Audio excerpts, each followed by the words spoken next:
another 5 minutes. We're just waiting for 2 more people to come through security. Because those who throw the slander of Islamophobia at speakers do so in an attempt to silence them. Because if we can't talk about these issues, if we can't speak publicly and openly about the threat of militant Islam, then we cannot understand it. And if we cannot understand it, then we cannot help people like Kasim defeat it. So he's really a warrior of truth who's on the front lines, and please welcome him very warmly. Thank you.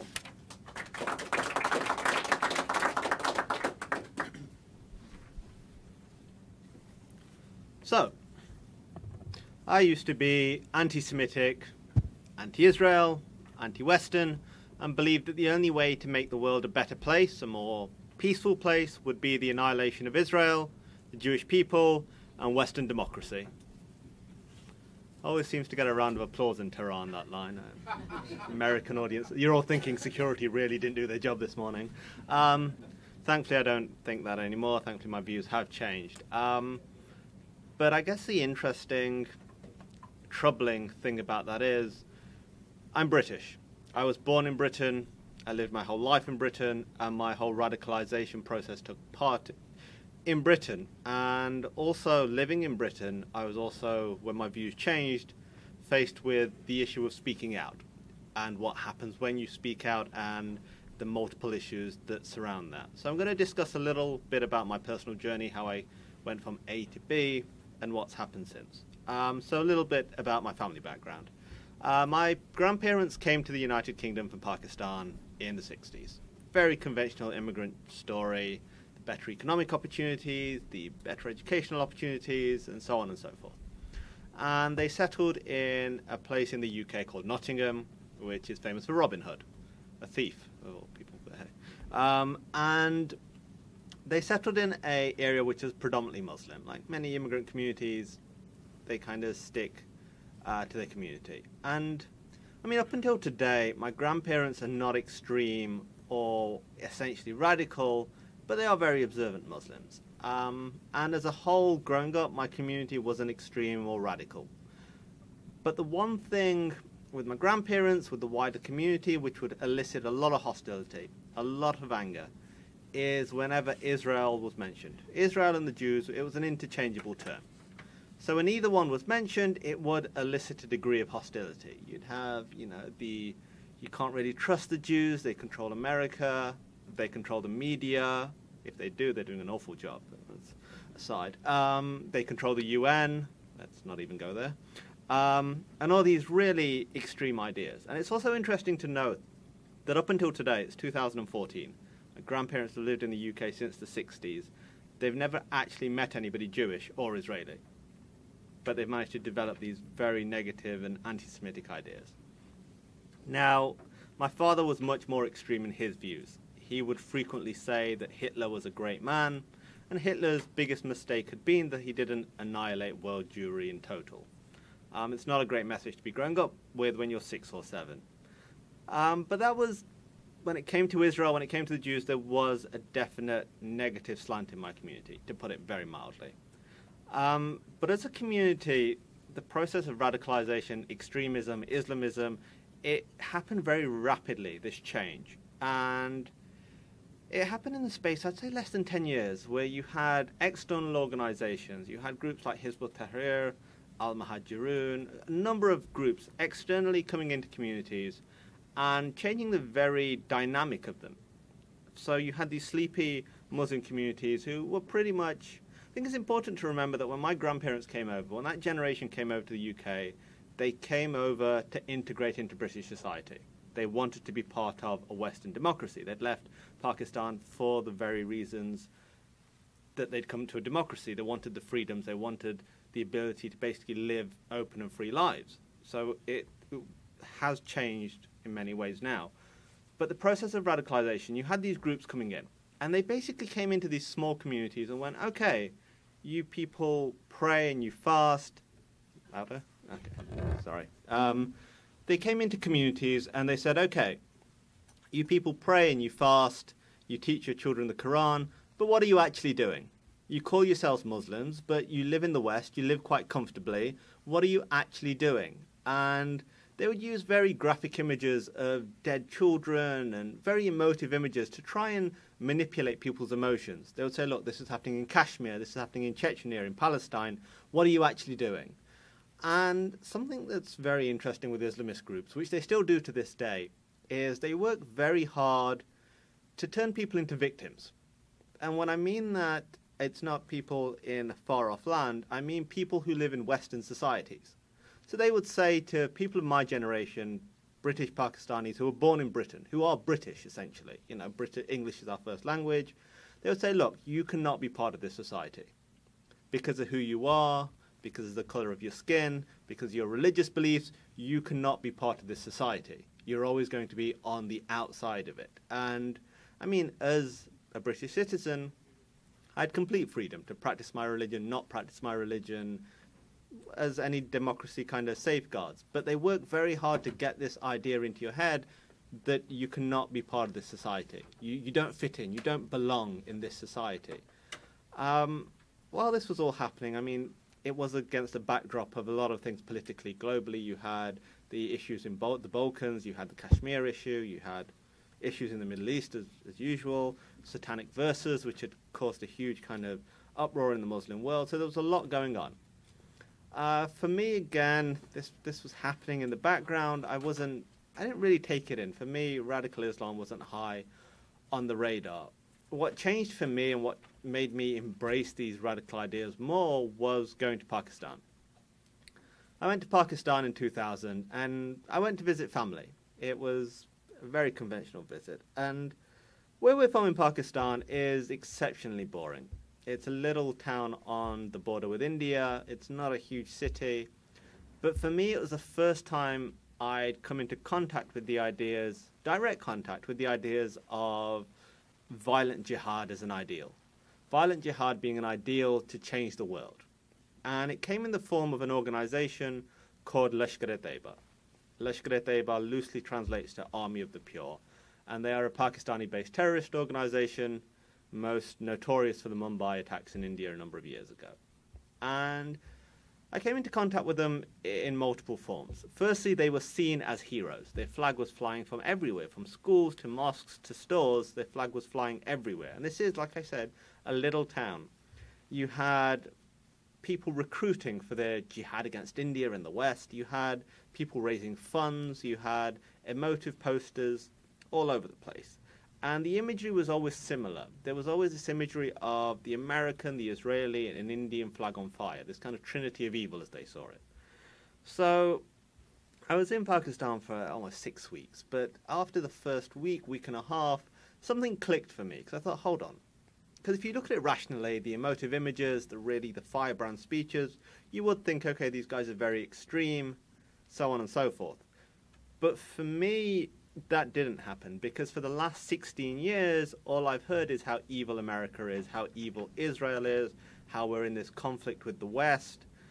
And so when you see images like those of Lashkar-e-Taiba, it inspires you more than horrifies you, because you've also become a victim, because you think, oh, I'm a victim because I'm a Muslim in the West, my rights are impinged and all these things. So when you look at Lashkar-e-Taiba, you think, okay, yes, they're extreme. Yes, they're using violence, but you make justifications. You go, well, yes, they use violence, but that's what the West does all the time. You know, I've seen pictures of dead children apparently from Lebanon, so that's what happens. You make a justification. And when you think of, yes, they're extreme, but you think, well, we are victims here, so at least they're fighting back. They're choosing not to be victims. And I guess when you're a teenager, it becomes almost inspirational. So when I went back to the UK, I started looking more into Lashkar-e-Taiba. And they follow a particular strand of Islam. Some call it Wahhabism, some call it Salafism. And, I mean, it's taken me a number of years to come to this conclusion. But I firmly believe it. I believe that Wahhabism, Salafism is the biggest threat Western society has faced ever. I would say even more so than the Nazis. Because Wahhabism, Salafism is a supremacist ideology at its very core, where it pits the world into two camps. those with them and those against them. And when I mean against them, that includes other Muslims, be them other Sunnis, be them other Shias, there is no middle ground. You're either with them or you'll be a victim of them. But I guess at that time, because it was supremacist ideology, because it was empowering per se, I kind of embraced it. And I guess the interesting thing also is that in 2000, 2001, in the UK, and to some extent you still can, I was able to buy some of the most radical and extreme materials in UK bookstores. I'm not talking like your Barnes & Noble, but in shops within the UK. I mean, I was able to buy DVDs which had been produced by Al-Qaeda with English subtitles. I was able to buy books by Sheikh Abdullah Azam, who was Osama bin Laden's mentor, translated into English. I was able to buy speeches by some of the most radical clerics around, all readily available. Very anti-Semitic books. I mean, there's a book that I have, which I bought many years ago, but it's still available at the same bookshop in Nottingham, called The Antichrist, the Jewish King. So, very readily available. So I started embracing these ideas more and more, and one thing I noticed very quickly was, with all these Islamist groups, be it Hizb ut-Tahrir, Lashkar-e-Taiba, or Hezbollah, who is Shia, there are theological differences there, they converged at this central point with this obsession with Israel, and this obsession with the Jews, and particularly wiping them out. And it's seen as almost step one on the way to a greater goal, and that is the United States.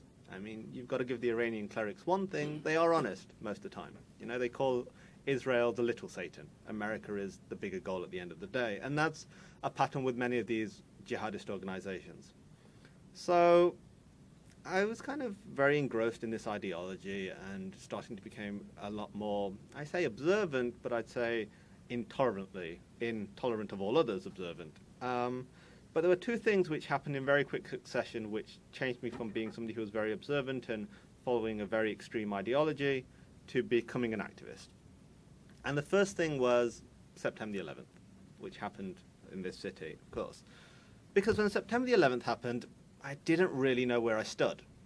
Because on the one hand, you're visually seeing thousands of people murdered just going to work. But on the other hand, you drop into this victim mode and go, well, you know, a lot of people are being killed in the Middle East because of America. Maybe, you know, you reap what you sow kind of thing. And also, I guess the reaction from the organized Muslim community didn't help that, because you had three main responses. You had those who celebrated it, the very radical fringe. You had those who condemned it offhand, again, was a minority, but the most mainstream response, which for me in hindsight is also the most troubling, was that this is an awful act of terrorism, it has nothing to do with Islam, but when you look at America's foreign policy, you can understand why it happened. This idea of trying to find justification for it, at the same time condemning it. And I've noticed that a number of times now.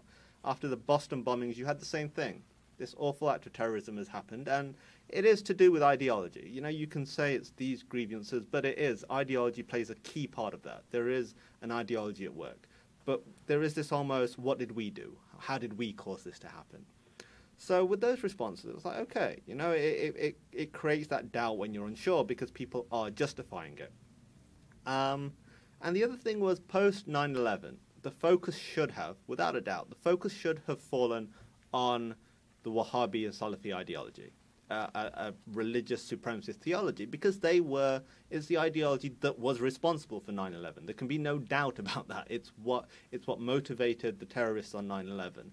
But it didn't. Instead, it did fall on America's foreign policy, and especially its involvement in the Middle East and its relationship with Israel. And I mean, many high-ranking officials at the time made that equivalency, not only in the US, but also in Europe. So after 9/11, there was an anti-war movement in the UK, and that quickly turned into this anti-Israel movement, which I became a part of. But also in 2001, you had the Second Intifada, and terrorism, suicide bombings had become a regular occurrence on the streets of Jerusalem and Tel Aviv. And I was finding the same clerics, moderate clerics essentially, who I didn't agree with, who I thought probably weren't real Muslims at the time because I was so extreme, would not condemn terrorism against Israel. They wouldn't. They would in many cases make justifications that, well, What are the, what other means have they got?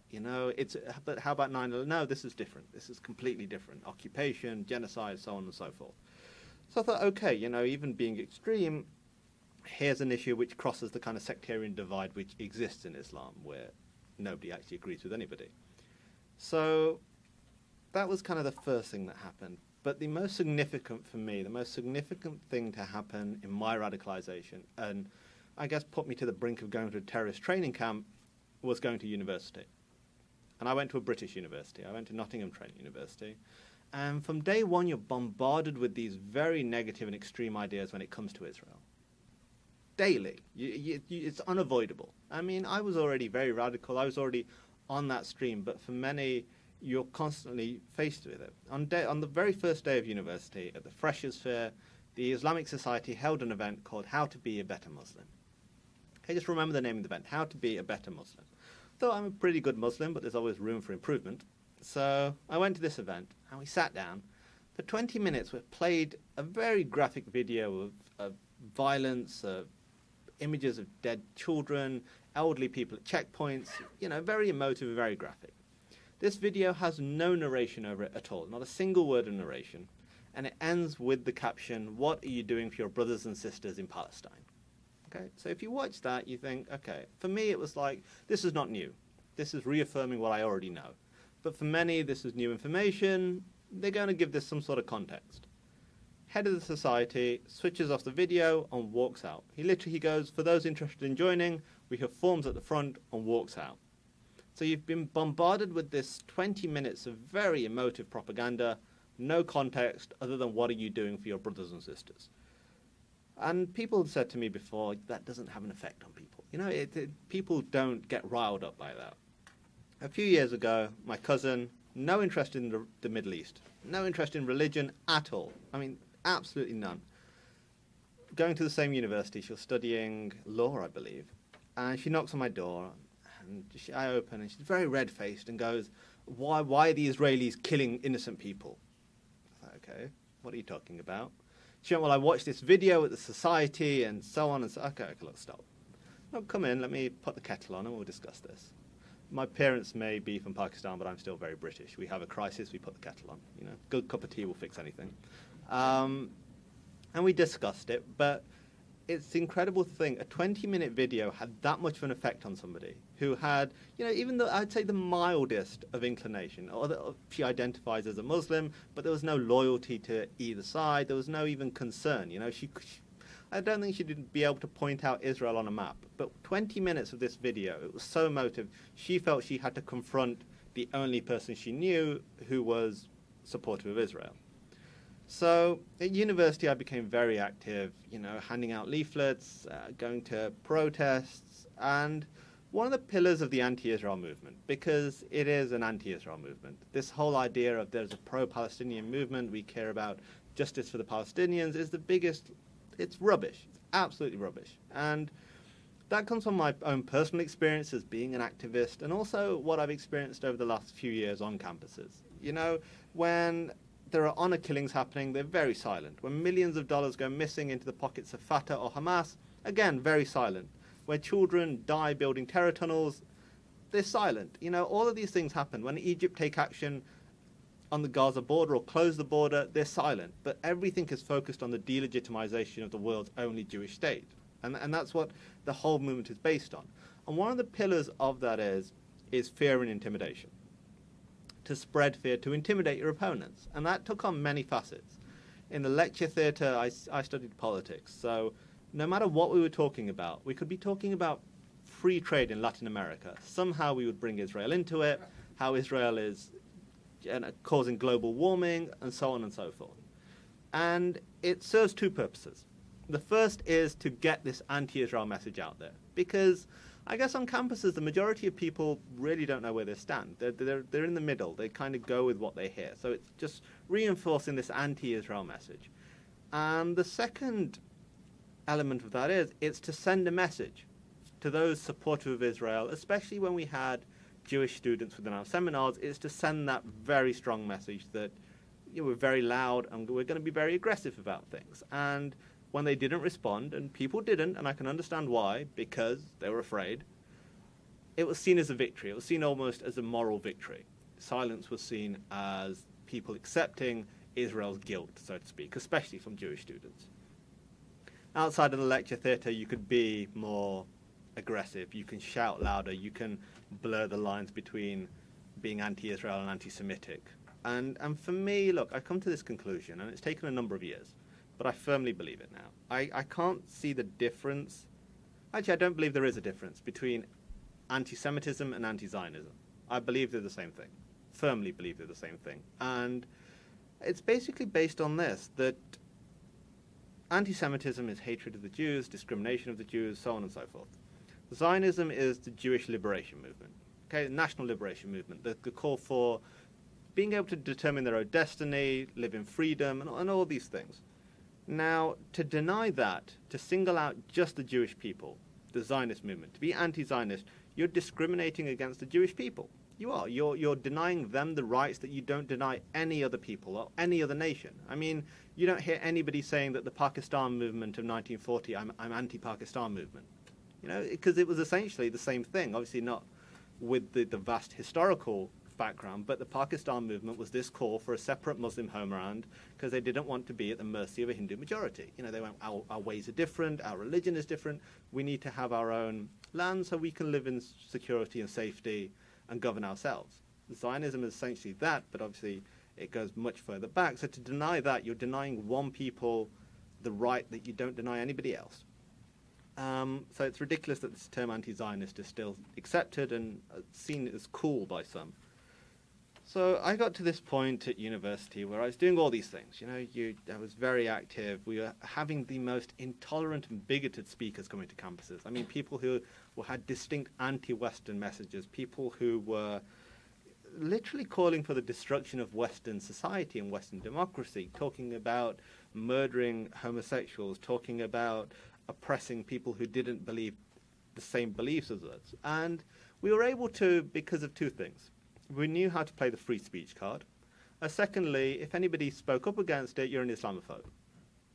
It's a great word, Islamophobia, because nothing silences free speech or criticism of radical Islam quicker than calling somebody an Islamophobe. Nobody wants to be a bigot. Nobody wants to be a racist. And Islamophobia has been tied in with that perfectly. So you say anything, and we did it regularly, and it's a tactic. It's not like it's something which it's a genuine, yes, for some there is a genuine fear. But with events, when you do things like that, you know Islamophobia, that word is almost like a shield. It shields you from criticism. It shields you from any sort of debate, and it shuts debate down instantly. So I got to this point where I thought, okay, what am I actually achieving here? I'm doing all these things, events, all these things, and nothing's changing. And the one thing I'd realized over the years, for better or worse, is that violence sends a message. Terrorism essentially works in sending a very strong message.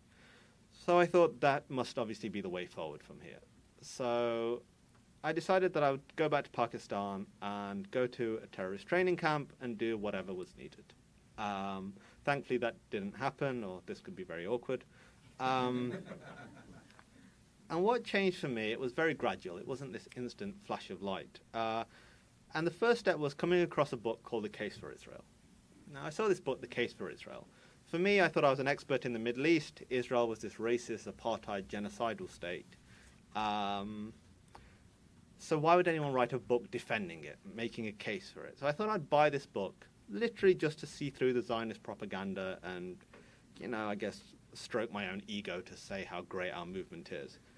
And so I started reading this book, The Case for Israel, and I thought I was an expert in the Middle East. Sincerely, I thought I was an expert in the Middle East. I knew everything there was to know.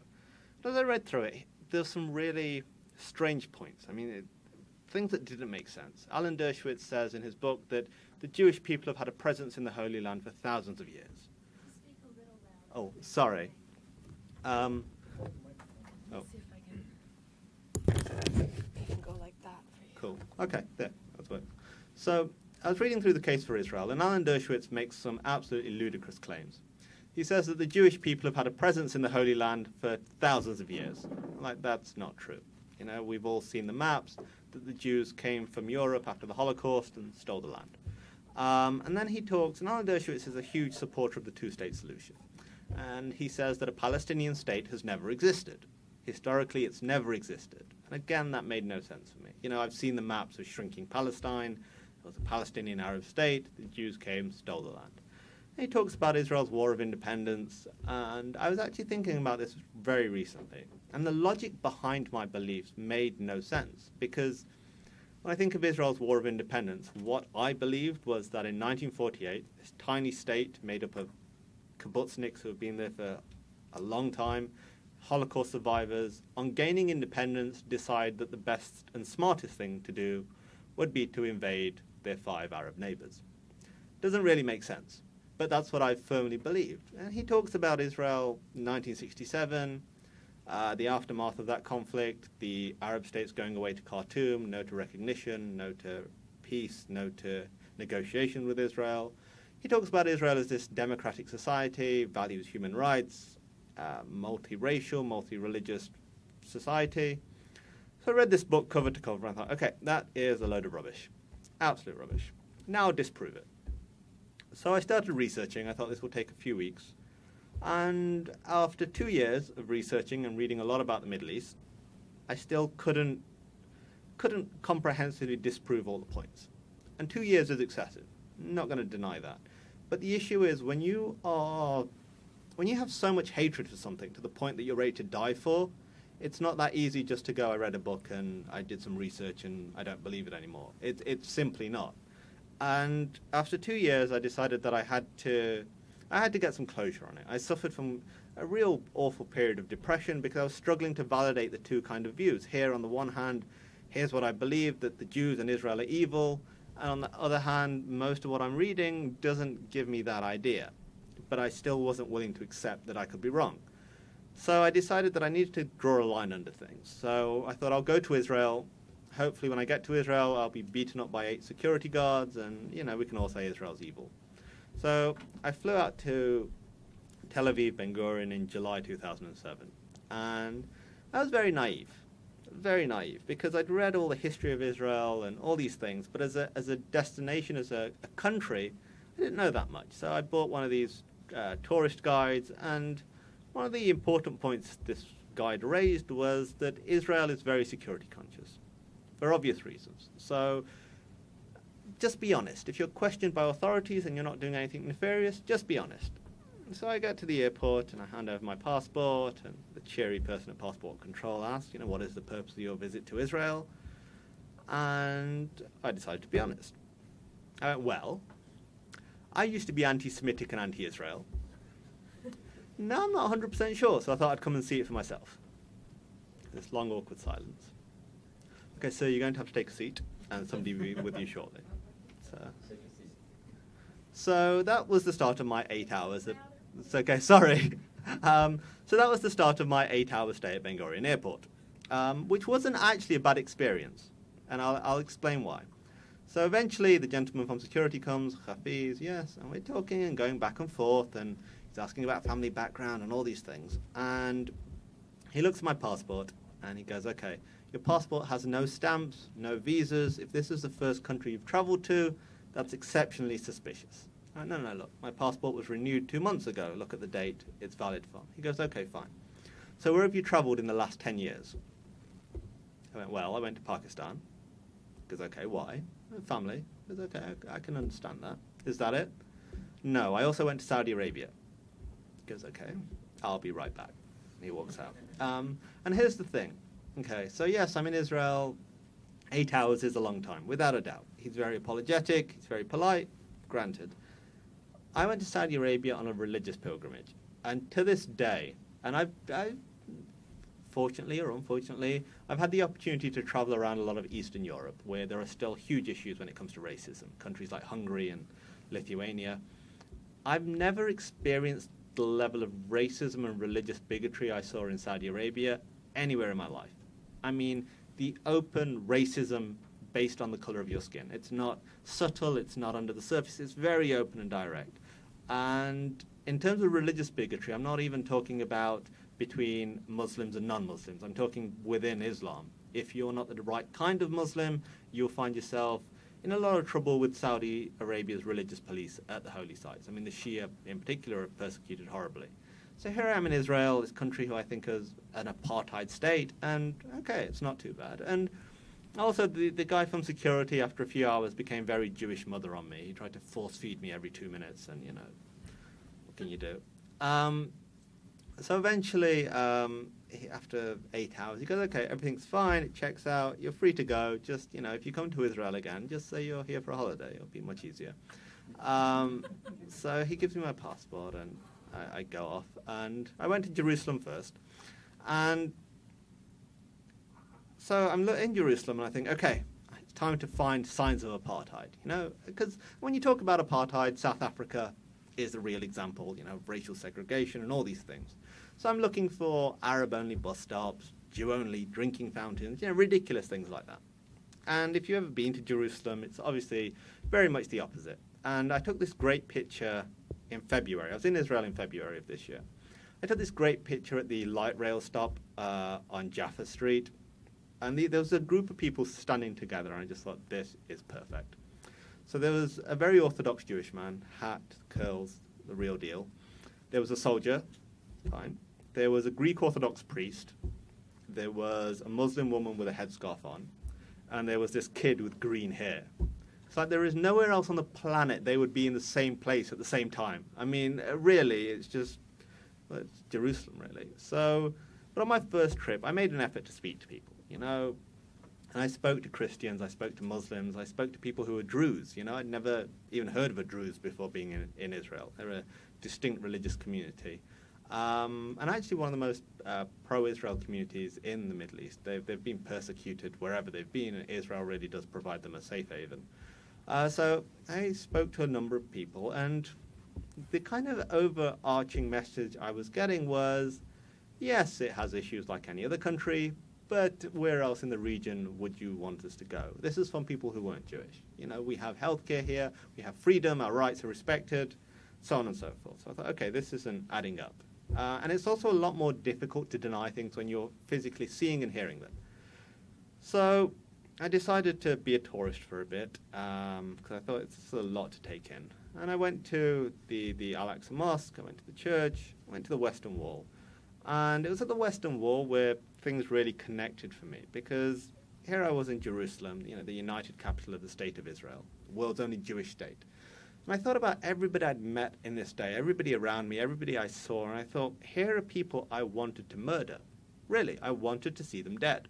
I would have happily seen them dead. Based on what? Based on lies and based on misinformation and propaganda. And here I am in this country which respects human rights, which is a democracy, in where Muslim women have more rights than anywhere else in the Middle East. I guess in general, Muslims have more rights in Israel than anywhere else in the Middle East. And it kind of, everything kind of fell into place, because I thought, here I am in this vibrant democracy, this country which is changing the world every day, be it through healthcare, medicine, technology, all these things. And what really struck a chord for me was that everything which has happened up until this point, conflicts, peace agreements, what's important about Israel was that it was more than that. It was more than just a country. It was more than politics. It was survival. For the Jewish people, it meant survival. You know, since 1945, how many times have we heard never again? No to genocide and all these things. And Rwanda, Bosnia, you could talk for hours. For the Jewish people, Israel was that one guarantee of never again. Because the reality is, as much as we talk about human rights, in the 30s, 40s, where the Jews were being persecuted in Germany, the world leaders got together at Evian and went, sorry, we really can't help you. And there's these horrific images of ships of German Jewish refugees getting to the United States, getting to Canada, only to be sent back to their death. Israel is the one guarantee against that. And for me, one of the miracles of Israel is, with all the hostility it faces, with all the terrorism and conflicts from its neighbors, it hasn't allowed the hatred of its enemies to define the country that it is today. So it was at that point I accepted how wrong I'd been. It was, you know, a eureka moment. And I realized that I had to do something about it. So I spent another 2.5 weeks in Israel. I also went to the West Bank, Judea, Samaria, and I really kind of engrossed myself in the region to understand more. And as I was getting ready to go back to the UK, I had two choices. I could either say, I got this wrong, life goes on, or I got this wrong and I really need to speak up because Zionism is important. And for me, it was always the second choice because it was the right thing to do. It was the moral thing to do. It was, to stand up for Israel, to stand up for true human rights, you have a responsibility. So when I came back to the UK, it started just with talking to friends, and then I started writing. And the one thing I encountered, and I still encounter to this day, is the Islamophobia card. Where when you try and make, not even an argument, when you try and discuss the truth, the facts, when you try and explain what's actually happening, and you try and criticize these extremist groups who operate freely in the West, who are going to dinners in the White House and at 10 Downing Street, you are instantly branded an Islamophobe. And it's a technique to isolate you, because Islamophobia is linked to a bigotry. It's seen as a bigotry of all Muslims. And it's to isolate you on two counts. One, to the wider world, because when you have that tag, you're seen as fringe, you're seen as right-wing, you're seen as extreme, whatever.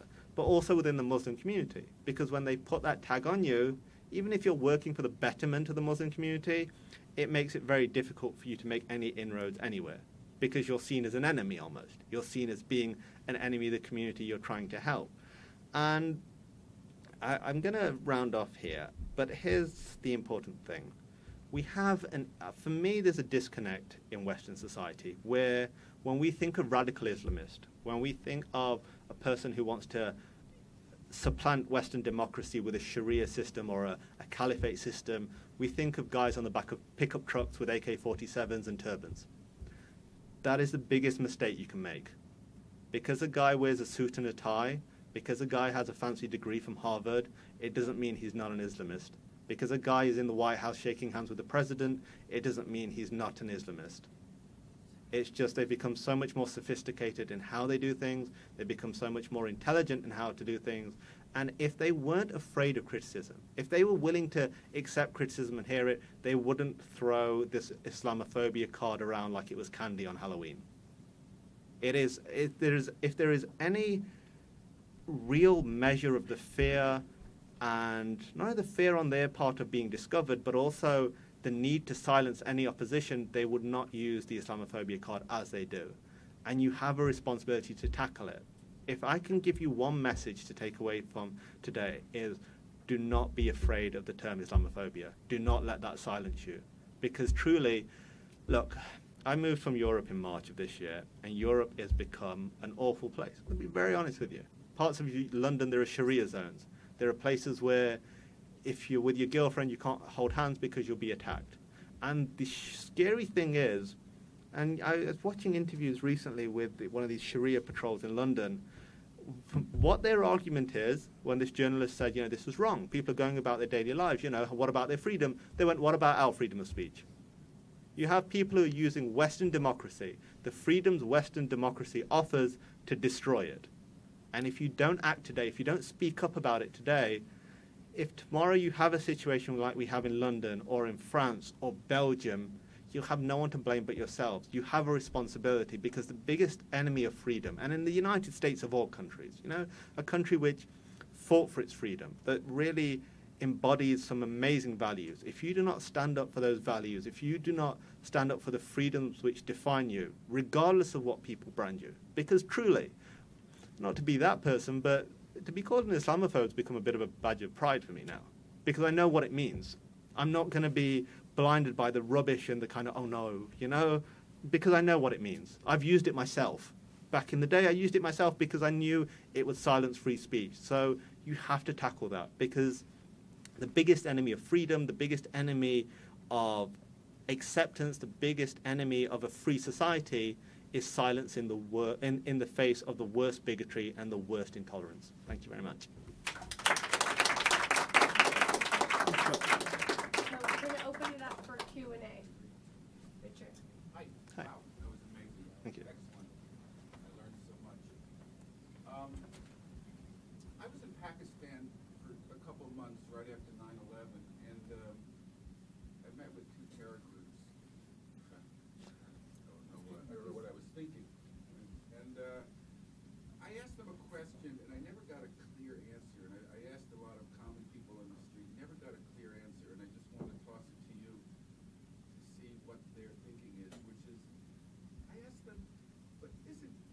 the founding of Israel, the liberation movement, so similar to Pakistan, at the same year, breaking away from the England and blah, blah, blah. So what's the difference? What are you so upset about? What's their answer? Okay, so, yeah, I mean, I've always said that. Yeah, repeat the question. Okay, so Pakistan and Israel, independence within a year of each other, very similar, breaking off from the British. Why do Pakistanis not see the similarities? Do you want a very honest and direct answer? Yes. Because they're Jews.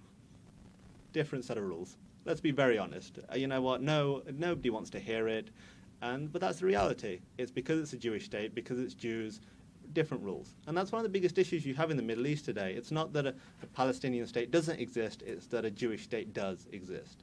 And for many in the Muslim world, and there are some theological basis for it, the Jews are seen as these weak people, these weak, pathetic people. So for them to create this incredible state which knows how to defend itself, it's painful for people. But I would say the biggest issue is because they're Jews, because it's a Jewish state. And with that, all the rules change. The rules which would guide a rational person to make judgments completely go out the window. First of all, thank you for being here. Really appreciate it. Very fascinating presentation. My question is, I saw a recent presentation on 60 Minutes about cleric Chowdhury, I believe his name is. And we know from reports that ISIS has recruited hundreds of British nationals to fight their war.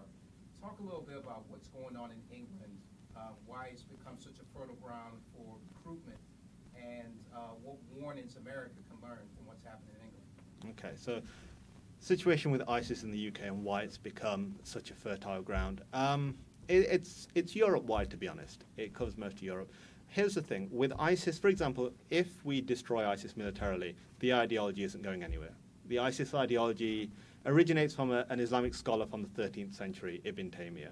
Now, why it's become such a fertile ground is because for so long now, since the 90s, I would say, if not before that, we've had groups operating in the UK which are spreading that ideology. We have Saudi-funded mosques which are spreading that ideology. And, I mean, it's very similar, without, being too alarmist, very similar to kind of a Hitler Youth kind of thing. Because I'll give you an example. My sister works at a school, okay, and it's in an area which is predominantly populated by new immigrants to the UK. And she's been doing this job for almost 15 years, and it's been a very accepting kind of school. Kids from all sorts of backgrounds. The last 4 years, a new mosque opened right opposite the school, funded by a particular organisation. And now she has children as young as 5 going, I can't play with Tom because he's an unbeliever and he's going to hell. She has children coming into school with textbooks from the mosque telling them where they need to amputate the hands off a thief. It's because this ideology has been allowed to spread with nobody questioning it. You've had mosques and organizations operating which are spreading distinctly anti-Western values. So what ISIS has provided is for those people who were fed this ideology from a young age, it's giving them now an outlet, how to express it. And that's the issue. What America can learn is don't tolerate it. You have to draw red lines. In the UK, what we've done is we've allowed, and I guess what I always say with Western Europe is we've kind of liberaled ourselves out of existence. To be liberal and tolerant, we've bent over backwards to the point that our spine is broken. And that's the issue. You have to set red lines and go, okay, we're an open Western democratic society, but you're preaching hatred. That is not acceptable. You're preaching all these awful ideas, homophobia, bigotry, secularism, sectarianism. These are not acceptable. In the UK, we refuse to do that. My sister has approached the local council about this mosque time and time again. Nothing's been done because they are afraid of being branded Islamophobes. And that is the biggest problem. People are so afraid to act in defense of the values that we hold dear out of fear. And that's the one thing, if I can ask Americans, is don't be afraid. You are a very tolerant society. You're a very accepting society. Don't be afraid of being branded bigots by people who are spreading the worst intolerance. Fear isn't going to help. It's hiding isn't going to make this go away. This isn't a movement like anything else. This isn't a short-lived political movement. It's not Arab nationalism. Radical Islam is a movement which sees itself going till the end of time. Time is on their side. So if you don't confront it head-on, tomorrow, next week, a year, 10 years from now, they're still going to be chopping away, basically destroying the foundations of Western democracy.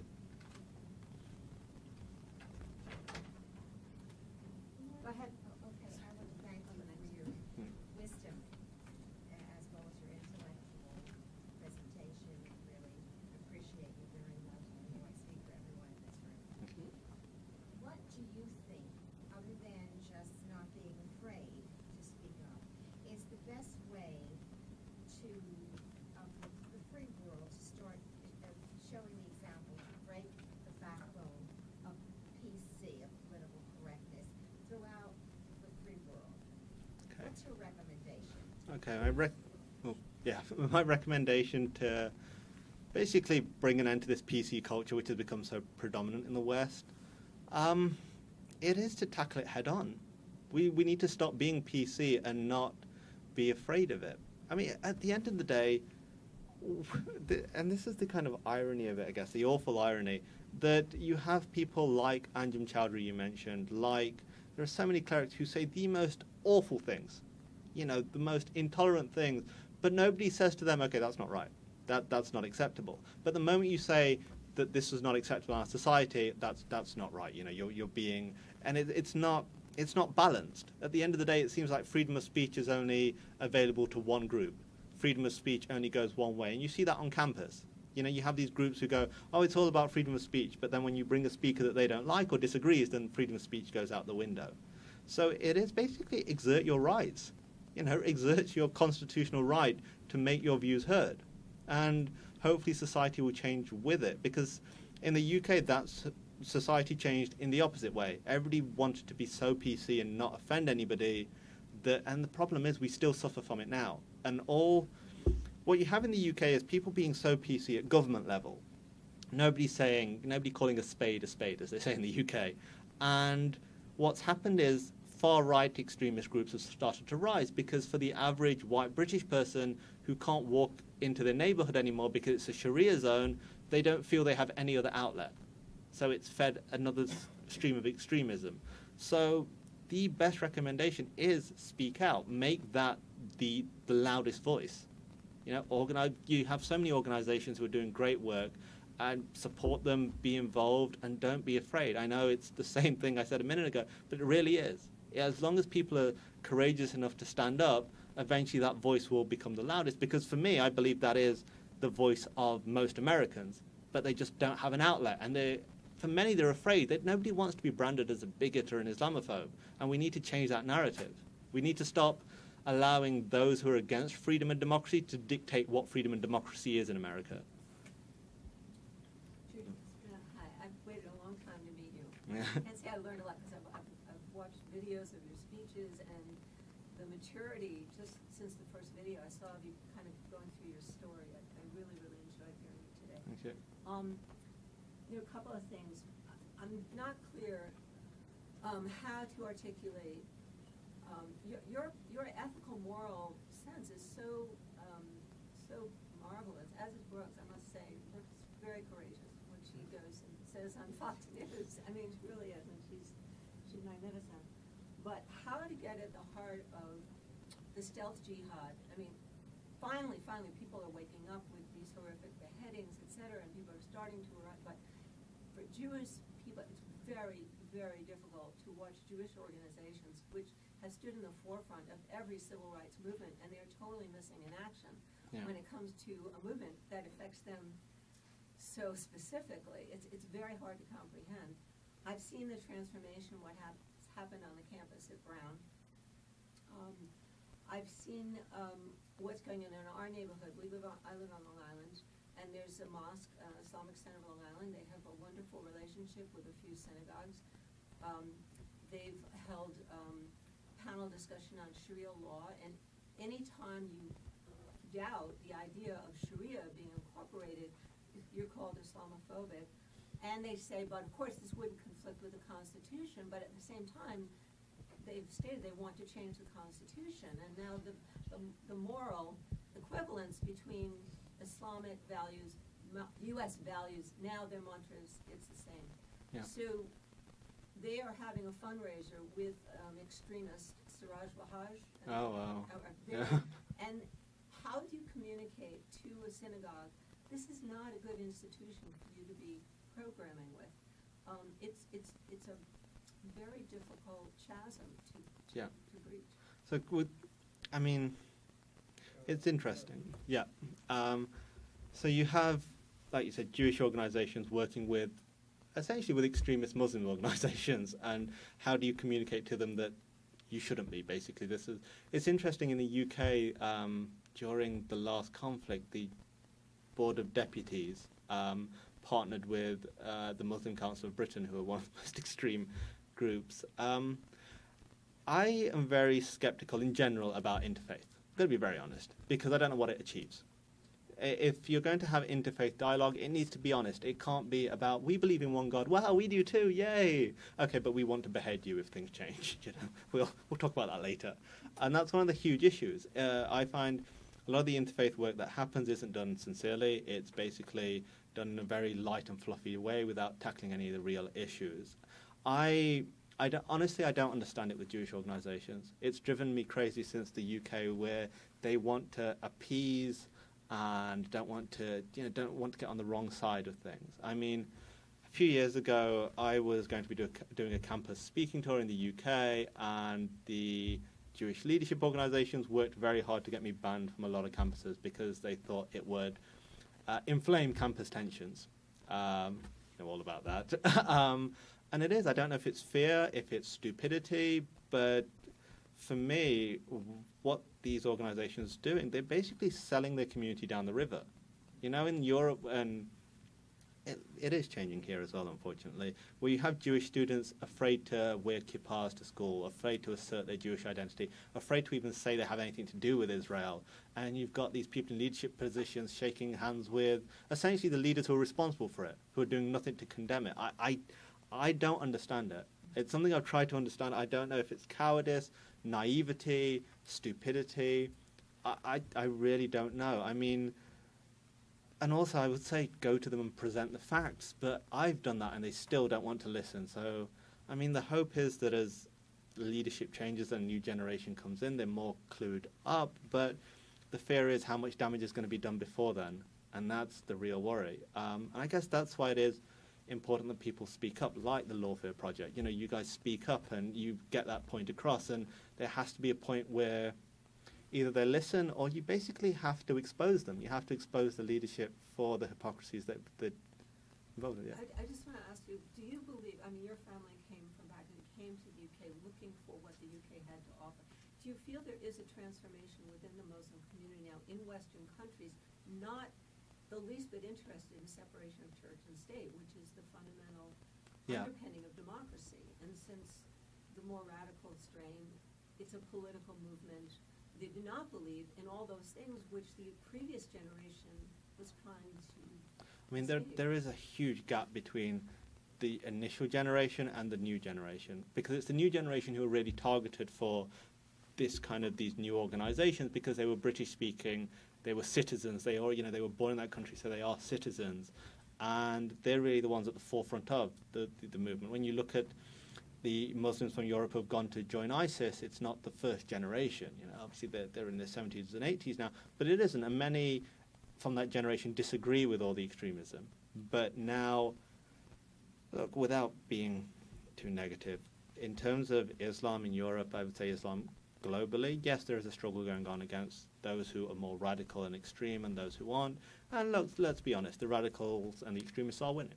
That's the unfortunate truth. You know, they have much bigger financial resources, they work much harder at propagating, and there is a huge core of young Muslims in Western society who don't believe in any separation. You know, for them, it's all, you know, Islam supremacy as a complete movement, religious, political, theological, and all these things is their end goal.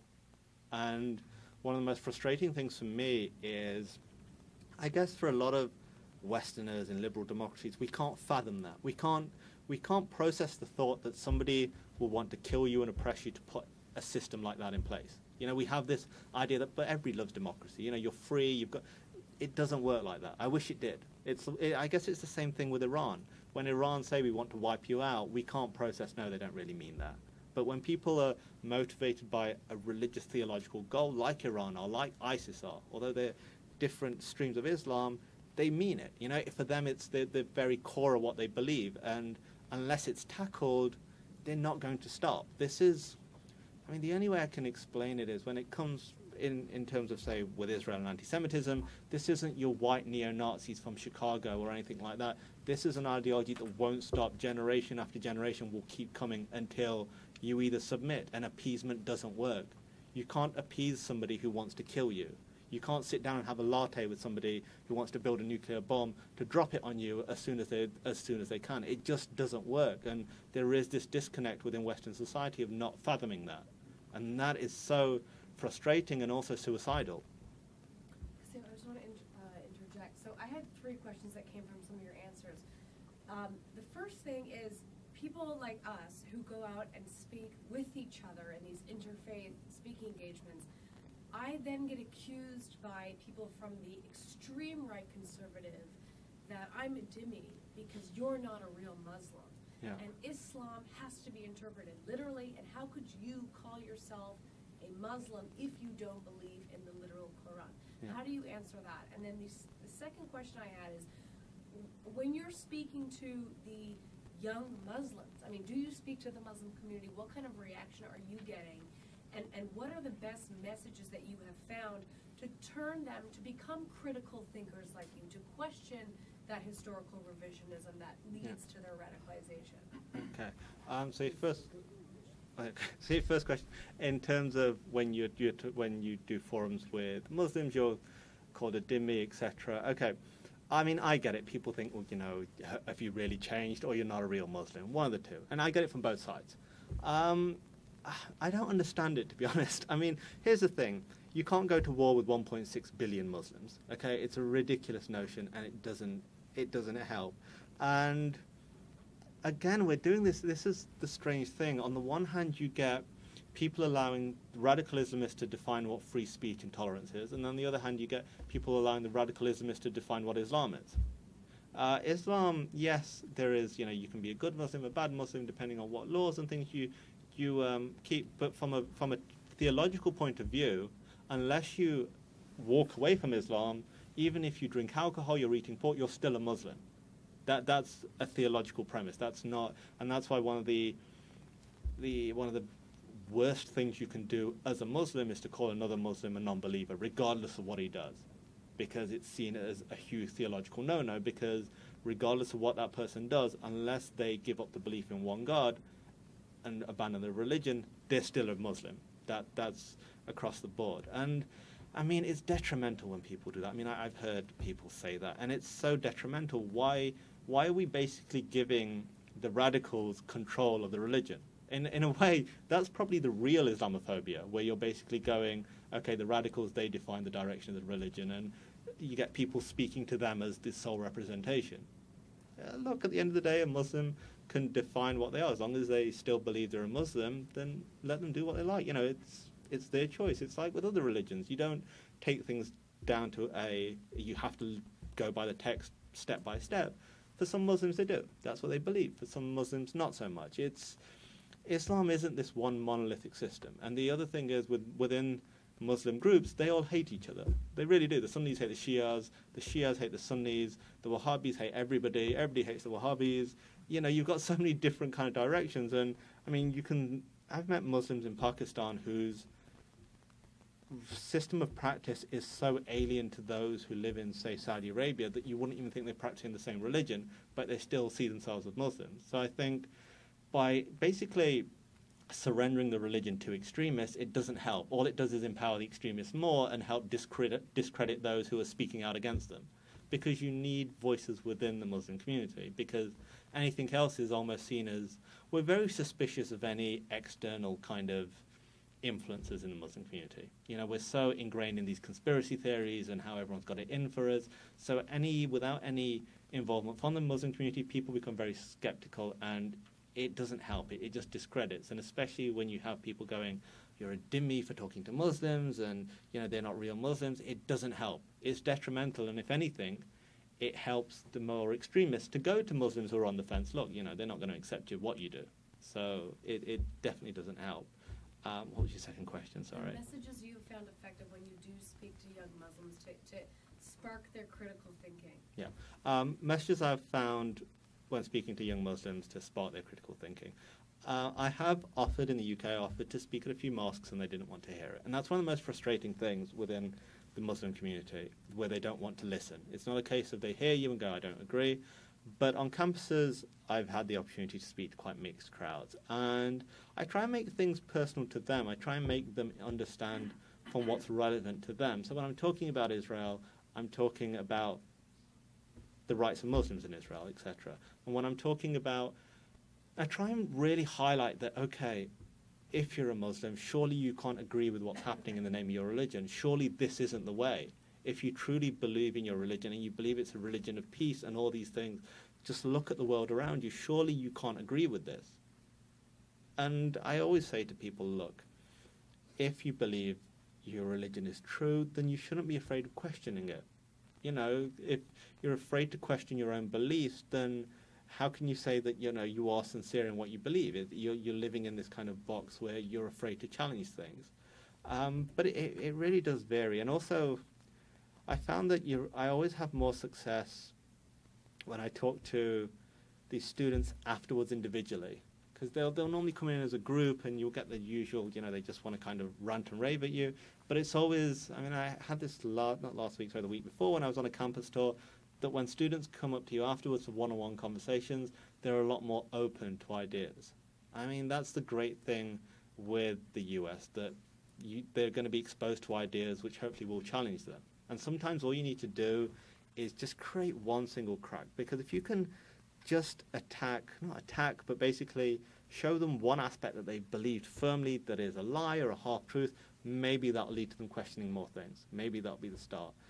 But in certain instances, you have people who just won't. I was at a college in Tampa last week, and I had this student he just refused to believe that Christians were being persecuted in the Middle East. He went, rubbish, they're not at all. And with people like that, how can you even start? It's not like it's hidden or there's any doubt about it.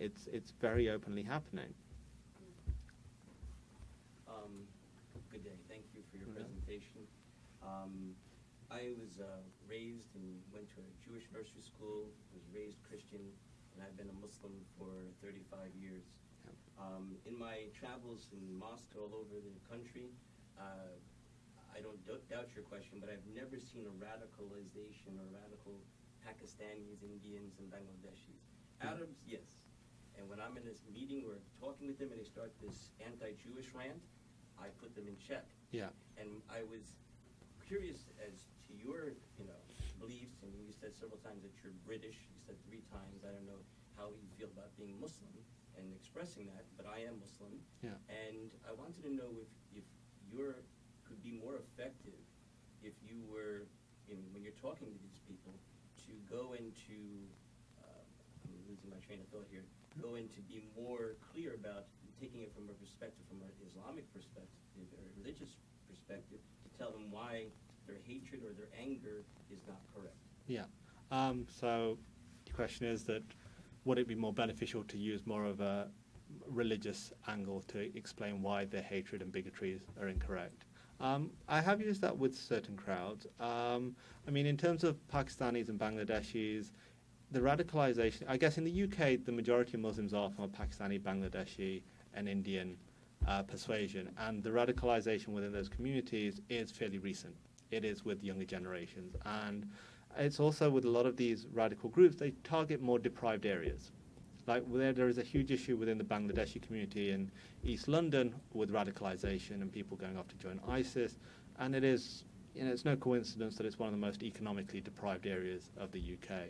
But no, without a doubt, there is within Islam, there are the safeguards which prevent radicalism. There are aspects which are against violence, against persecution. And if it is appropriate, I will use those messages. I mean, when I have questions from people in the audience who are from Muslim persuasion and they do try and bring the religious aspect into it, then I'll discuss that at length.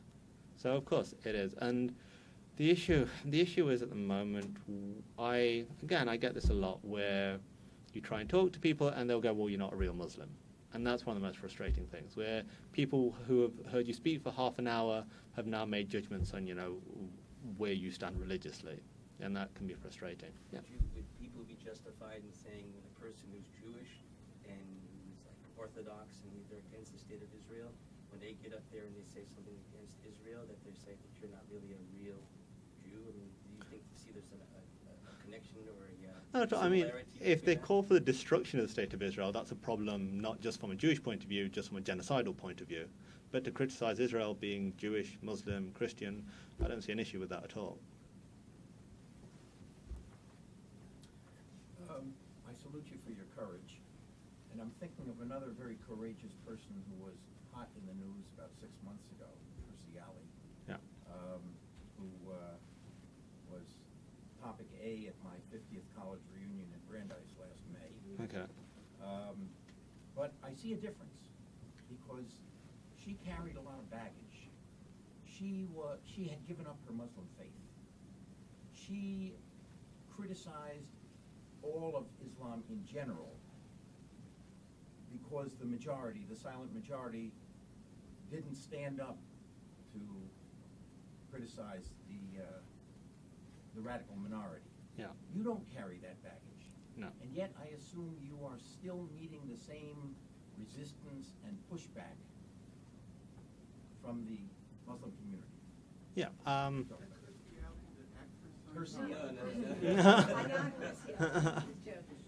Okay, so the question was, Ayaan Hirsi Ali has the baggage of being very speaking out against Islam and criticizing all Muslims, and do we face the same challenges? Yes. I do get the same issues. I get the occasional poorly spelt death threat.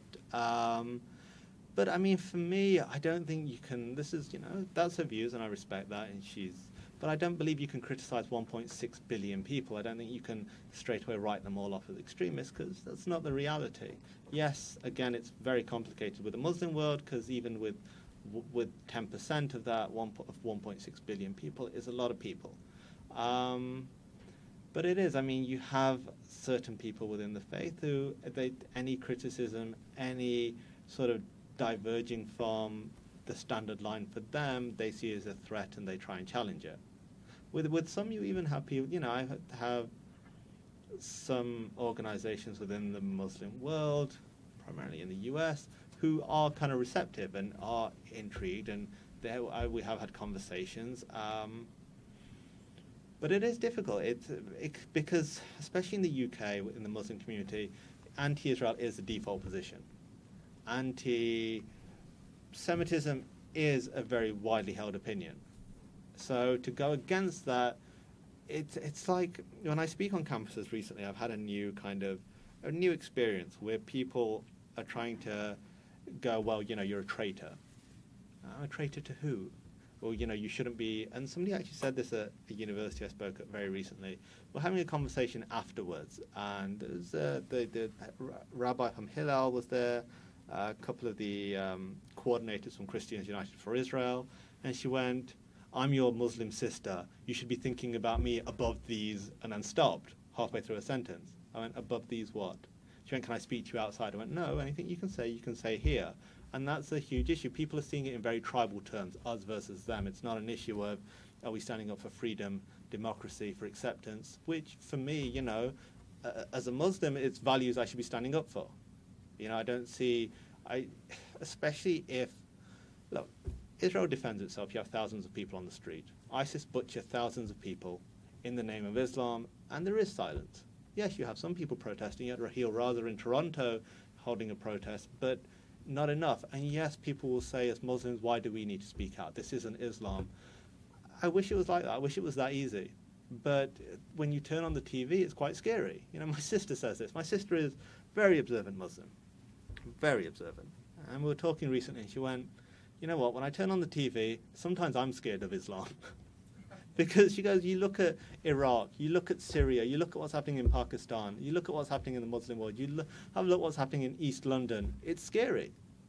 Yes, it's not the majority, but that is a reality that's there, and it's something that we have to tackle. We can't constantly say that, you know, people don't understand us when all of these awful things are happening, and that's becoming the predominant voice. You know, when you have, yes, Anjem Choudhury is a fringe minority, but he's very vocal. You know, when we have the Remembrance Day parade, it's going to be his group there who are burning poppies, and that's what people are going to see. And if we're not speaking out, it's an issue. Because it's not like in the UK we're a meek community. It's not like we don't protest about anything. You know, Israel defends itself. There are cartoons. We're the first ones on the street. So we should be doing more. We have to stand up, because otherwise we're surrendering to the radicals and extremists. And for young kids, for teenagers, I mean, I'm having a similar problem with my cousin at the moment, where he'd really embraced a more radical stream of Islam, and they're really struggling with him. And because one of the issues is because with his parents, you know, they're observant Muslims, but he wants to do more. And he looks at, you know, he sees the ISIS propaganda videos, he sees, you know, these fiery clerics at the mosque going, you know, we should be more, we should be standing up.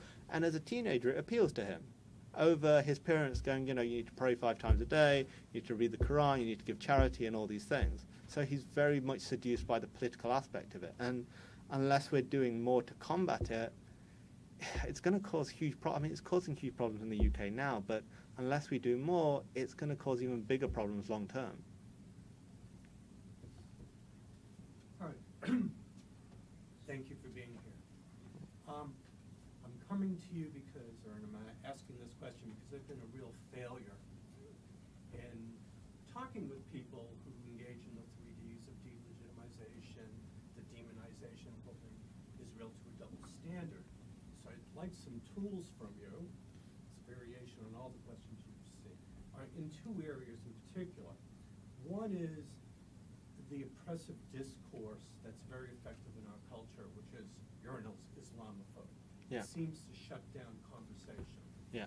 And the second thing I'd like a tool for is helping the person that I'm speaking with overcome their own confirmation bias. They have a belief, and either they don't have the ego strength, or we need to remember in America, people have IQs below 100.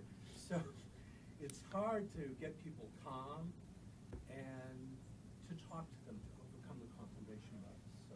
Okay. So the question is, in discussing Israel, how to get through to people essentially. In terms of the Islamophobia card, I figured this out recently when I was questioned at a campus when somebody called me Islamophobe. Why? You're an Islamophobe. Why? Because you're anti-Islam. How? Question them on it. Really, question them on it. If they're making an allegation, if I said to you you're a racist, you wouldn't just take it, would you? Really, you wouldn't. You'd be fairly outraged if you're not a racist. So do the same thing. Somebody calls you an Islamophobe, pull them up on it. Why am I an Islamophobe? Tell me why. Explain to me why I'm an Islamophobe.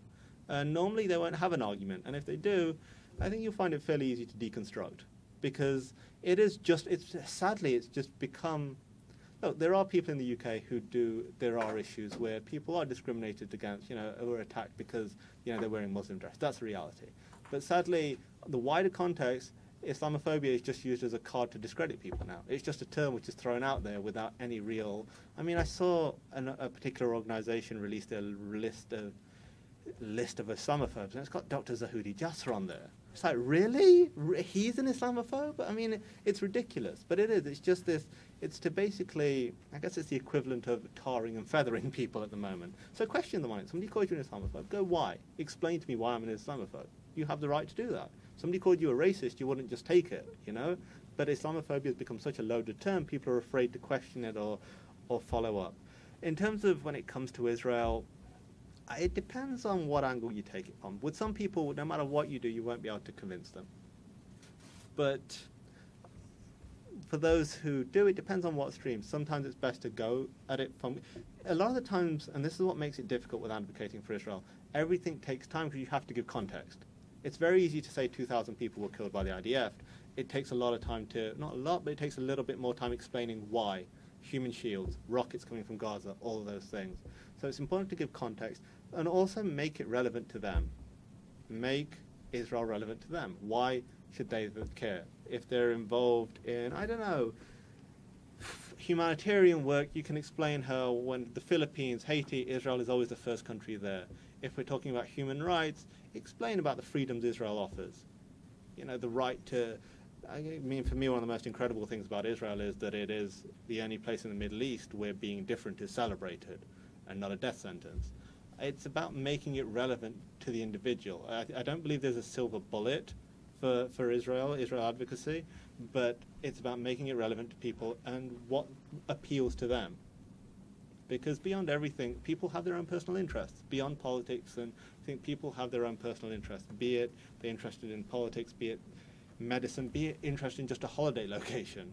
I mean, when my former employees in the UK, I worked at a college, and the team I worked within, there was 12 people. They're all I think 11 were white and British, one was from an Indian background, Sikh Indian background. When I started working there, they were all fairly negative towards Israel. They weren't invested in the conflict anyway, they weren't activists, but they were all fairly negative. You know, they'd seen, whenever they hear about Israel on the BBC, it's quite negative, conflict, terrorism, etc. When I left, in March, of those 12, 9 have now actually been to Israel, 2 are planning to go, and 1 is planning to go there on a honeymoon. And it's just through conversations about normalizing Israel. Because when I would say to them, I'm going to Israel, I'll be back in a few days, well, what are you going to do in Israel? I'm going to go hang out on the beach, I'm going to relax. In their mind, really, and this is and these are people who are fairly educated, in their mind, when I talk about the beach in Tel Aviv, have you seen the opening scene from Saving Private Ryan? They think beaches of Normandy, 1944. That's what they visualize. So it's sometimes normalizing it and turning it into just a normal place, because there is definitely that disconnect with what they see, the snippets they pick up in the media, and what the reality is on the ground. We'll just do actually 2 more questions. Yeah. Thank you so much. Very interesting. You actually kind of answered the question I had, because speaking as somebody who is Lebanese, you were right. Muslims from different sects and different groups and different countries, they hate each other. But the one unifying factor is anti-Israel. And Palestinians have become a scapegoat for all of their problems, and it allows a lot of countries and a lot of Muslims to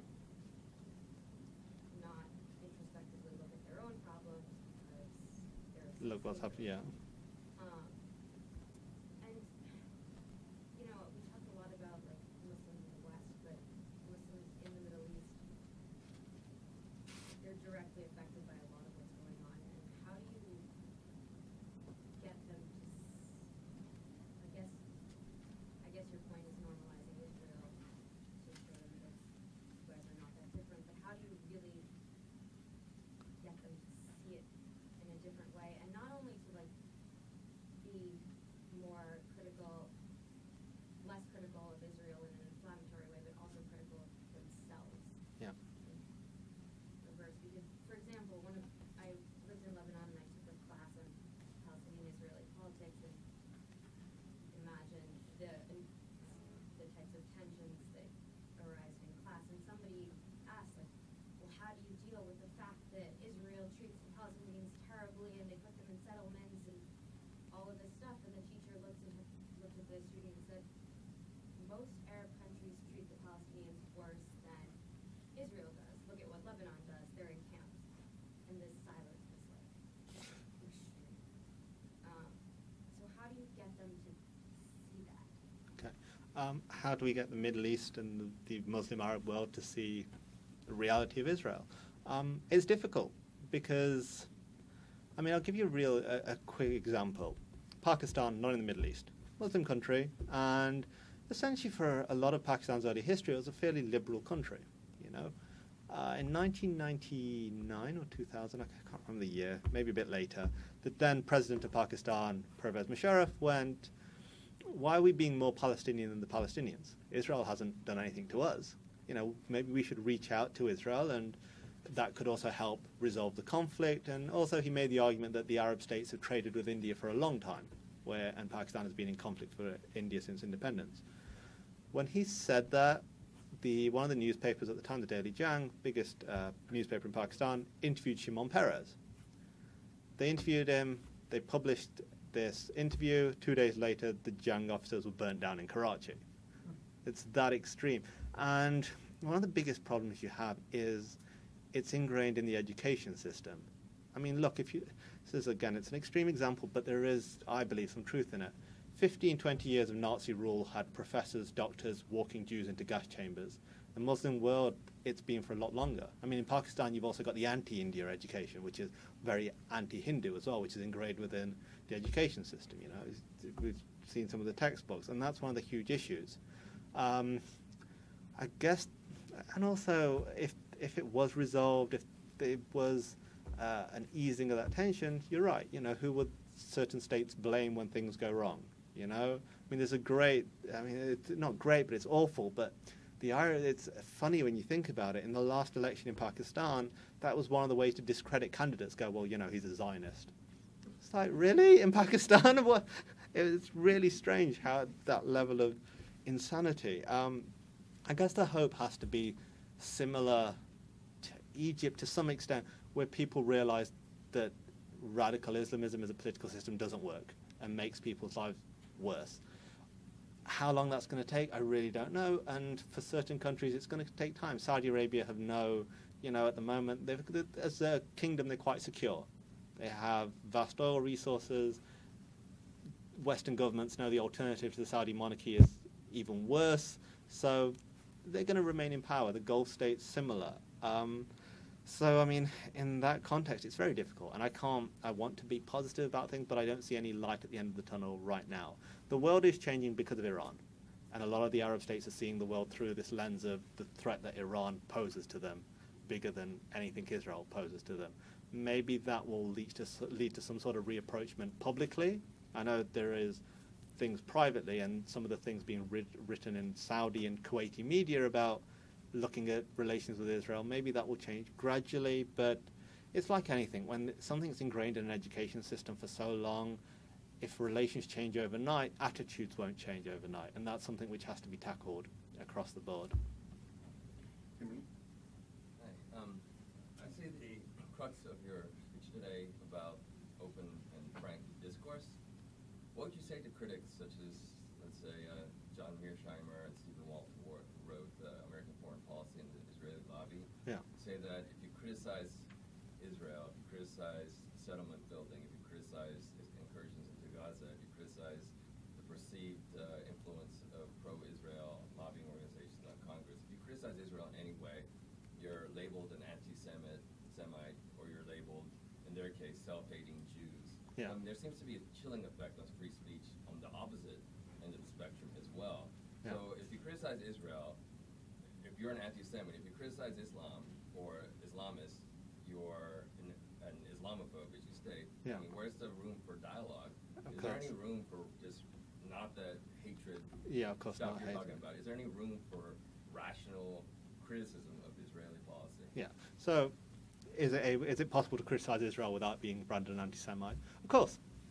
Any criticism of Israel, of Israeli policies, is completely fine. It's when you're calling for the destruction of the state, when you're judging Israel by a standard you don't apply to anybody else, then there are issues. Would I say you're an anti-Semite? But there are issues. There is a disparity which needs to be addressed. Personal experience. I know that there are some people, and there are some people on the extreme who, when you say anything about Israel, will jump on you and say you're an anti-Semite. I mean, I've been called an anti-Semite before. In my experience, and this is just in my experience, that is a minority. Most people, I would hope, are open to it. Also, one of the other things is, I've noticed this, is that people will sometimes use that argument to hide their own anti-Semitism. What I mean by that is where people will say, I can't criticize Israel because you'll call me an anti-Semite. No, I won't. Criticize ahead. And it's used as a cover that when they then drift into anti-Semitism with their criticism of Israel, you don't want to call them an anti-Semite because they've kind of already said you will. So I've noticed that before. But there has to be. We have to. Of course, there's speech which goes beyond a particular line. And when you're calling for the destruction of the state or you're calling for the murder of 1.6 billion Muslims, too far, you know? But before that, of course, there has to be room for rational debate. you know, it's a cornerstone of a free society to be able to discuss, to be able to disagree in a respectful way without A, wanting to shut the conversation down, or 2, being afraid of violence or your life being under threat. Can I just interject to that? Also, what I found, like, the line crosses, you know, when you criticize Israel in an attempt to deny Israel the sovereign right to self-defense, then that sort of crosses the line of anti-Semitism. When you criticize Israel, also denying the facts on the ground, that Hamas uses human shields, for example, and you criticize Hamas for the civilian casualties and blame Israel for the civilian casualties, when the laws of armed conflict clearly say that he who intentionally puts another in harm's way is therefore responsible for the foreseeable result.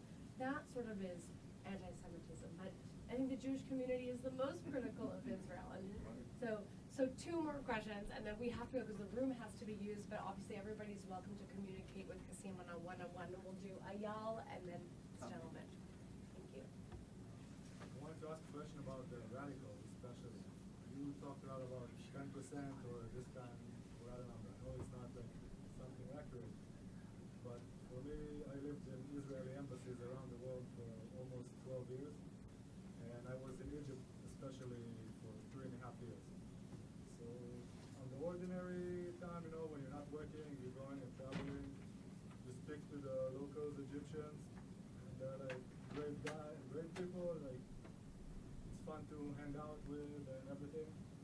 But there's somebody who witnessed the hatred every Friday in the mosque and burning of the Israeli embassy in Egypt, and like almost massacring a few people that were there. A few other events that I had in my life.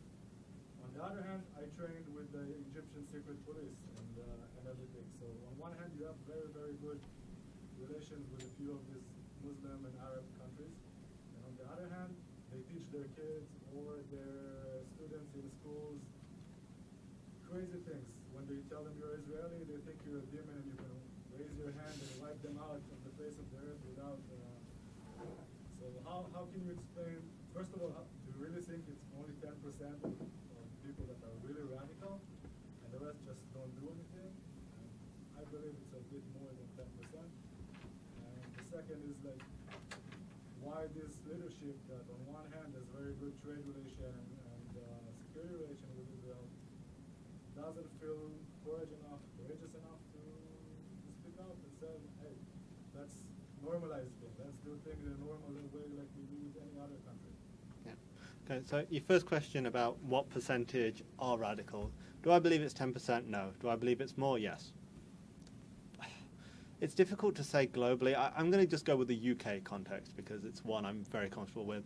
In the UK, I'd say we're looking at least 30% at the very minimum, if not more, who are very radical. Yeah, without a doubt. Globally, we're talking about at least 300,000. Yeah. And that's from personal experience. So traveling up and down the UK, speaking to people, my own kind of research, and I was at least.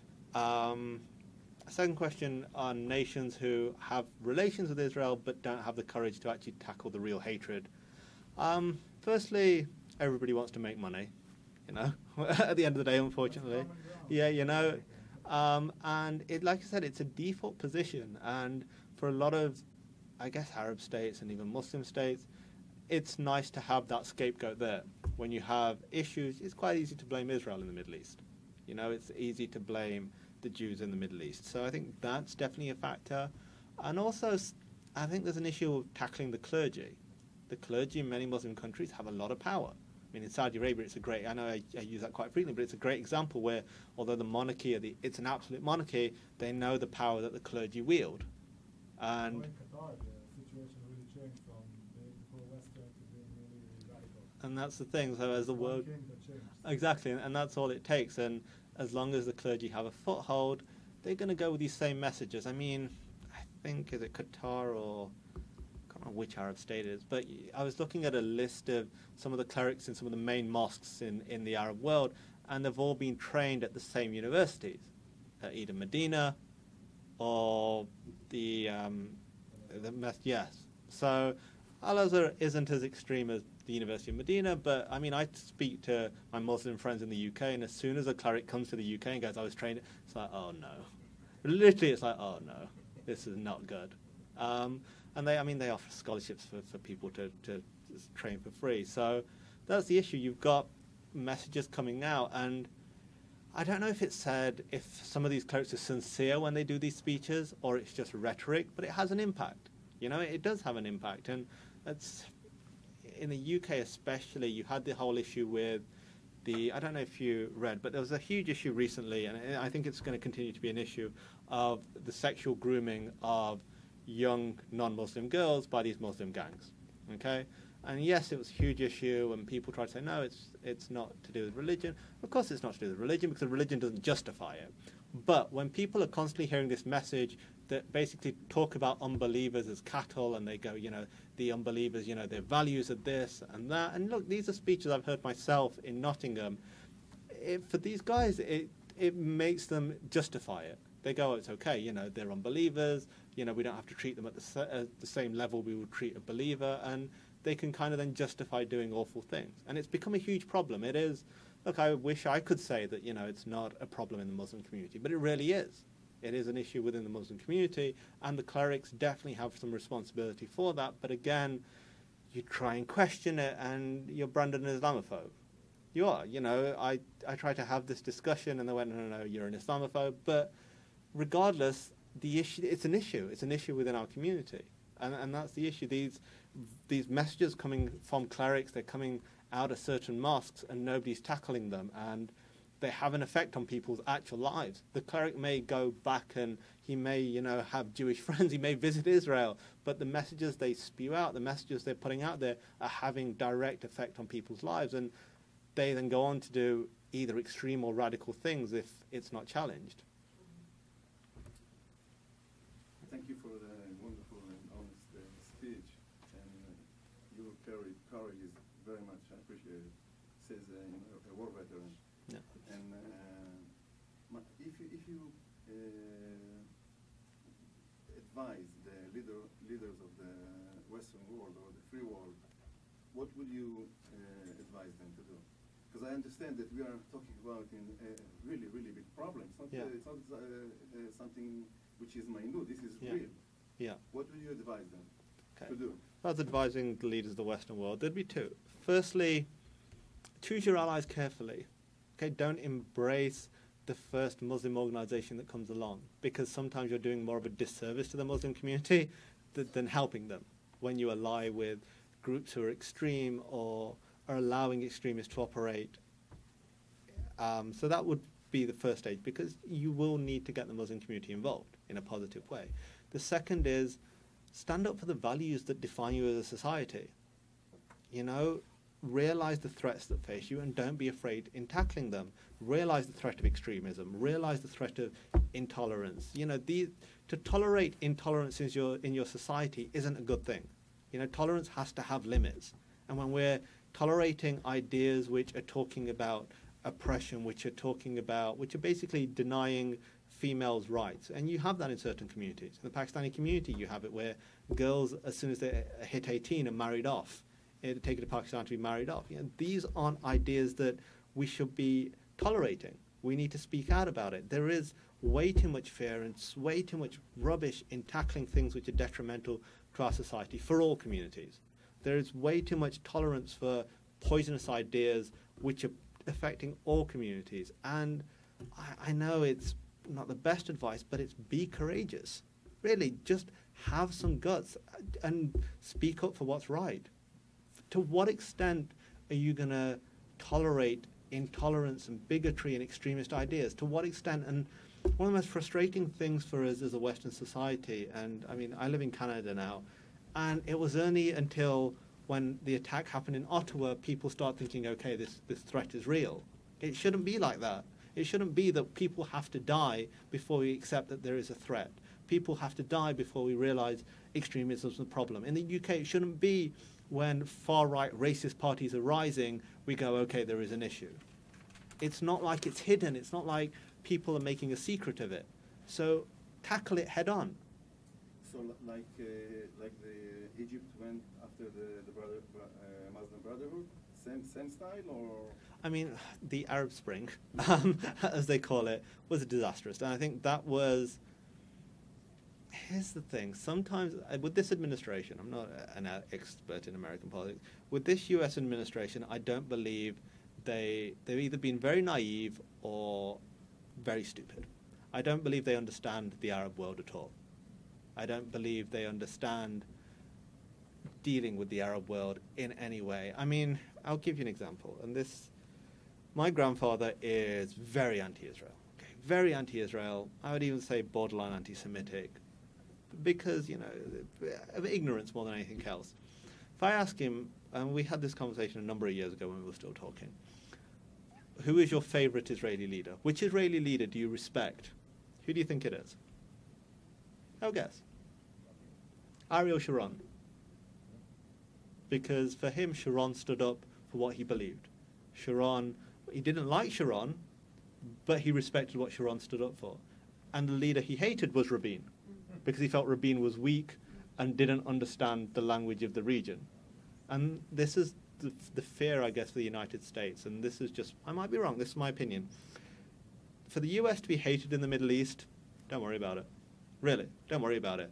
But to become irrelevant is dangerous, not only for the US, but for the whole world. To become irrelevant as the United States in the Middle East is an issue. When you have countries in the Middle East dictating to you what you're doing right and what you're doing wrong, it becomes an issue. And I think that's one of the biggest failings of the current the current administration when it's come to their foreign policy. Are we experiencing a religious war right now? Don't be politically correct. Religious, yes, multiple. I think there's wars within Islam happening, and there's wars with certain groups within Islam at war with everybody else, without a doubt. Look, you don't need to be a theological expert to realize what ISIS are doing is, for them, based on religion. It is. It's not based on politics. It's based on religion, and for them it's based on these certain messianic messages that they believe that they're fulfilling. So when Obama said ISIS is not Islamic, was that the wrong message? When the Islamic State in Iraq and Syria isn't Islam? Look, one of the biggest issues is, for me, okay, from a Muslim perspective, when you have Obama, when you have Tony Blair going, Islam is a religion of peace, I don't understand that. The Quran says incredible things about peace and social justice, without a doubt, but it also tackles conflict. It also tackles war. By just making these blanket statements, you're not helping anybody. Again, it shuts down dialogue and debate. And to say that ISIS isn't Islamic is ridiculous. It's almost the other side of the argument where people go, you're not Muslim because, you know, you don't do everything by the book. Yes, it's an issue within Islam. Yes, it is. ISIS are Muslim. That's a reality. Do I agree with their Islam? No. Do I, if I looked at it, think they're real Muslims? No. But at the end of the day, they believe they are, and that's their driving force behind them. To say that they're not, I don't understand what that statement's for. Maybe it is out of fear of, you know, ignorant people doing reprisals against ordinary Muslims in the US. Okay, but there's a better way to tackle it than making wide-angled statements with no kind of clarity to them. And then I would be a bad wife if I didn't let my husband ask the question that he texted me. So go ahead, Matt. Two questions, actually. First one, are you aware of any growing moderate movements within the Muslim world that are worthy of supporting, that people in this room can support, who are combating some of the more extreme elements? Yeah. And then the second was, just from your work and thinking, like any insights on how to combat the radicalization and the indoctrination that's done under the guise of religion in mosques, given, you know, the really great protections that we give to freedom of religion, freedom of speech. Yeah. Okay. In terms of moderate movements within the Muslim world, there are quite a few. I mean, you've got, like in the US, you've got Dr. Zahudi Jassa. In Canada, you've got Rahil Raza. I mean, the interesting thing is, in the US, for a long time, I mean, you've had the As-Sunnah Foundation, which are a Sufi branch of Islam of the Naqshbandi order, and they've constantly been speaking out against radicalism. It's really interesting, and this is quite... Sheikh Hashim Gabani, who is now their world leader, very devout Sufi Muslim, he did a speech in 1999, I believe, or 2000, to State Department officials in the US. And he said that you have, in the US, you have many radical mosques financed by Saudi Arabia. It's 1999, and terrorism could hit you on your own soil if you're not awake to it. He was treated like a criminal for that speech. Really, he was called an Islamophobe. He was called all the awful things. And then 2 years later, you know, he was right. So there are a number of organizations. It's still small scale. And it's important to remember that the majority of Muslims are like anybody else. You know, they're just trying to get on with life. They're trying to feed their kids. They're trying to, you know, they hope that the Jets win the Super Bowls. You know, crazy dreams. So the majority are. But there's definitely more now than there were, like, say, 10 years ago. You know, people are realizing it's an issue, and people are starting to speak out. And I guess the issue is it is difficult to speak out. There are numerous things. There are cultural issues. There are security issues. There are so many factors that people have to consider when they are speaking out. And second question, in terms of how do we deal with the radicalization in the mosques? It's a very good question. I think on the one hand, there has to be, I don't want to say monitoring or surveillance because that's not what I mean, but there has to be openness within communities. And this is what my sister advocates at one of the mosques that she now attends, which isn't extreme anymore. It used to be, where she goes, look, we've got nothing to hide. You know, we've got nothing to hide, so we're going to be open, and we're happy to discuss. If people want to come in whenever to hear a speech, you're welcome, because we've got nothing to hide. And that's the problem you had. Even in Nottingham, there are some mosques still which are like closed secret societies, you know, where you know you don't know what's going on, and they're very secretive, and that's an issue. But it has to come, I believe, that in tackling radicalism, the change has to come from the Muslim community. It's going to have to. It's going to have to be internal, because at the end of the day, the battle between the extremists and those who are just living their faith, it's going to affect the Muslim community the most. You know, radicalism and extremism, it affects the Muslim community most, so it has to come internally. We have to reject these forces, these external forces, which are, you know, promoting sectarianism and violence and all these evil ideas, which for many of us are an aberration to what we believe. But on the other hand, when people are aware of things being said, of extremism and violent ideas, you need to speak out against them, whether you're Muslim or not. You know, you shouldn't be afraid to challenge them, because, look, at the end of the day, like I said, I live in Canada now. I live in Canada knowing the responsibilities I have as a resident of Canada. Okay, I respect the freedoms that Canada offers me, and you know, the Charter of Freedoms and Rights, I have to respect them. That's my responsibility as somebody who voluntarily moved to Canada. If I'm not going to stand by those, and I'm going to preach things which are contradictory, which are aggressive, which are detrimental to society, people should be criticizing me. People should be speaking out against it and not be afraid to speak out, regardless of their religious background or their belief, because it's a value for the whole of society, not just the Muslim community. Thank you. Thank you so much. That's wonderful. So a couple of things. Yeah. So Rich. Excuse me. So Rich wanted to. Yeah, sure.